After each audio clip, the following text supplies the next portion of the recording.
no, what I was saying was McKinley's actions towards the Philippines, I mean, created a war that lasted almost 20 years. We lost thousands and thousands of American soldiers, untold Filipino casualties. I mean, it was a nightmare. And a lot of it was McKinley. You know, he claimed that God came to him in a dream and told him he should help the brown people. I mean, that's how out there McKinley was. That's a folk tale, isn't it? Yeah, really? You think so? Yeah, my problem is that the Hawaiian annexation of Hawaii to the United States gets conflated with every single horror story about Western imperialism ever told. Yeah, there's a constant broken record, isn't it? You know why it's a lie? You want me to tell you why it's a lie? Yeah. Let's say all those incidents happen of the soldiers coming in, right?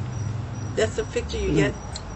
Well, let's go back to where the real revolution took place. When did it happen? The first Wilcox Rebellion. What happened in the first Wilcox Rebellion? Do you know what Wilcox I'm talking about? No. Never heard of him? Wasn't he an Robert advisor? Wilcox? Yeah, the one whose statue's up by 4th Street Mall. Okay, now, remember now, he's a dear person. Don't get me wrong. I know his family well, his descendants, everything about Robert William Wilcox. Kalakaua sent him to Italy to get a military education. He sent a lot of folks overseas, but Wilcox went, and then Wilcox came back. Now, he's king when? 1874? Does he start in 1873? Who's the king before him? Lunalilo? Correct? That's the son of... Lunalilo lived only 1 year as king. Then he died. Let's not talk about Lot Kamehameha right now. The 4th and the 5th.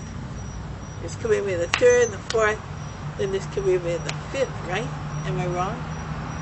You're right. Am I missing anybody? Name them all, Stu. Kamehameha the 1st, and then Liho was the 2nd. Kauikauli was the 3rd. Now the 4th was Alexander Liho, and then Lot Kafua'iwa was the 5th. Yes. And that's supposed to be the last Kamehameha, right? Yes. Okay. Then who becomes king?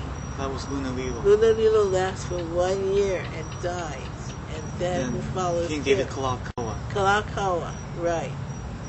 How long does Kalakaua rule? I don't know. Never mind. Let's It's start. 1890s. Okay. He lasts quite a while, doesn't he? Yes. He was the Merry Monarch. Okay. Why is he so unhappy? When does he start getting real unhappy? I don't know. I Okay. thought he went on a spending spree. He went on a spending spree. How? We built Eli Palace. Okay, good. He built Ilani Palace. At what cost? Everything. His coronation. Never mind. I'm just being funny. Because you're supposed to know why he was terribly unhappy with the bayonet constitution, wasn't he? Wasn't it forced on him by bayonet? Okay, 1887, the bayonet constitution. Isn't that something about the money, right? It's all about the money. He had to report back, or they had control of the money for the... I remembered reading something about that. So you remembered reading something about Yeah, that? he had to... There were people that were saying, "We'll give you the money, but we're going to control it and whatever." And he didn't like that because he was the king. But they said, "You want the money, then you have to." Isn't that interesting? It's all about the money. Okay, so there was somebody that he's fingering that's making troubles for him, rather than he's making troubles for them. Yeah. Okay, let's say it's mutually making troubles for each other. Okay. I mean, that's how they write these histories down there. But let's go to the real thing now. What does he do to remove the Vienna Constitution, and what did the Vienna Constitution actually do? All right, then you got to know about the 1852 Constitution, and Kamehameha III says, "I will no longer appoint the nobles." 1852, right after the Mahele. And there's an 40 Constitution that he's going on, that 1852, after the Great Mahele, he says, well, I'm going to change the Constitution. I'm not going to vote for the nobles anymore. I don't have the power to appoint them anymore, in other words.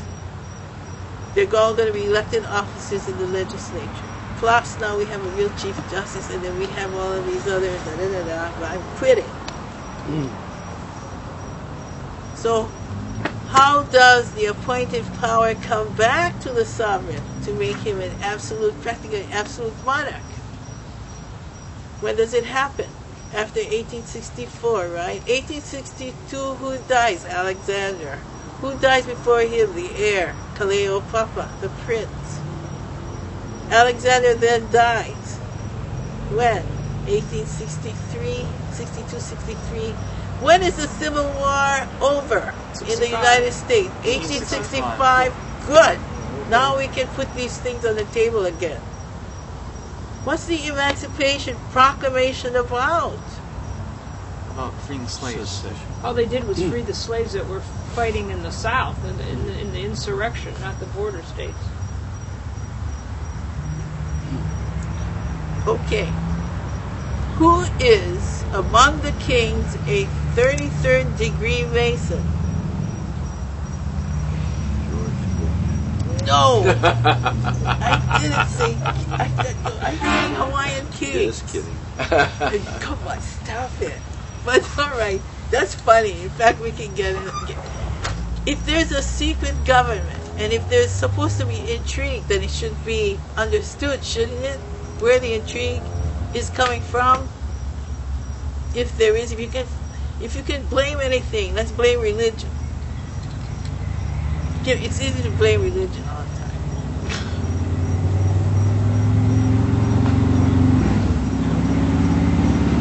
Wait a minute, I'm letting this noise go by. Akaka was a 33rd degree Mason. Who else was among the kings? Do you know? No. Okay, so you don't. Was Kamehameha III a member of Kauai Church? Yes or no? I'm talking about Kamehameha III. If he was all these things you say, the missionaries led him around his nose, he was always drunk, didn't know what he was doing, blah, blah, blah. Was he a member of Kauai Church? Yes or no? I say yes. No! Flip a coin. Alright, how come he was raised in whose home? Right by the church. The very first home of whom? Who built and designed Kauai Ha'o? What kind? Hiram Bingham. Hiram Bingham was the architect of Kauai Ha'o Church. He built it. Who put little Kauikauli into his care with his wife Sybil Mosley to raise Kauikauli to be king? Who had the power to make that decision because Kamehameha was already dead? Who was the Kuhina Nui? His favorite wife, Kahumanu. Yes, she said, now you, Kauikauli, and you, Timothy Ha'iniu, who is the support of Kauikauli, will go and live with the Binghams. That's where he learned. That's where he studied. That's where he was the kind of king. I didn't say he got an English education, did I? No. Maybe Did Nahi Anna go there too? Did Nahi Anna go there too? No, She wasn't because raised with him? on Maui, Nahi Anna, no. But Kauikauli was raised under Bingham's tutelage. Alright, now, that's beside the point. My point is, Kamehameha III never joined Kauai Ha'o Church. That's significant, isn't it? He didn't. Alright? But what does he do with all of his so-called successors? Let's put them all in what church? I mean, what church school? Whose home? Amos Starr Cook and Juliet Montague Cook? And who goes to live there? All of the successors? Who were they?